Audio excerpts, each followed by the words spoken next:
রাজধানী জুড়ে শনিবার দিনভর ও গভীর রাতে একের পর এক নাশকতামূলক ঘটনা সৃষ্টি করেছে দুর্বৃত্তরা। কখনো ককটেল বিস্ফোরণ, কখনো অগ্নিসংযোগ, সব মিলিয়ে নগরবাসীর মধ্যে তৈরি হয়েছে আতঙ্কের পরিবেশ। রাজনৈতিক উত্তেজনার প্রেক্ষাপটে এসব ঘটনাকে কেন্দ্র করে আইনশৃঙ্খলা বাহিনী সতর্ক অবস্থান নিয়েছে।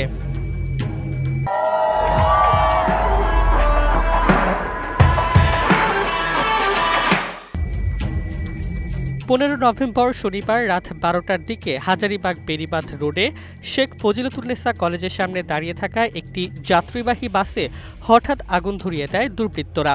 মুহূর্তেই পুরো বাসটি দাউ দাউ করে জ্বলে ওঠে। হাজারীবাগ থানার ওসি সাইফুল ইসলাম জানান, আগুনে বাসটি সম্পূর্ণ পুড়ে গেলেও সৌভাগ্যক্রমে কেউ আহত হয়নি। পুলিশের টহল না থাকলে বড় ধরনের ক্ষয়ক্ষতি হওয়ার ঝুঁকি ছিল বলেও জানান তিনি।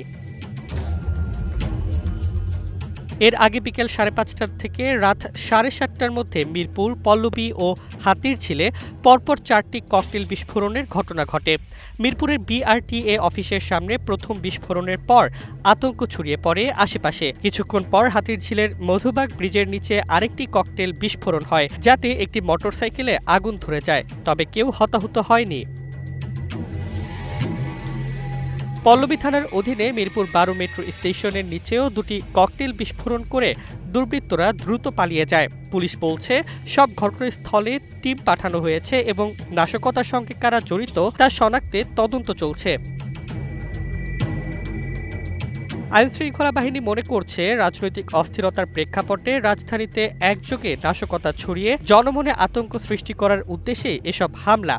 পরিস্থিতি নিয়ন্ত্রণে রাখতে পুরো রাজধানীতে টহল জোরদার করা হয়েছে।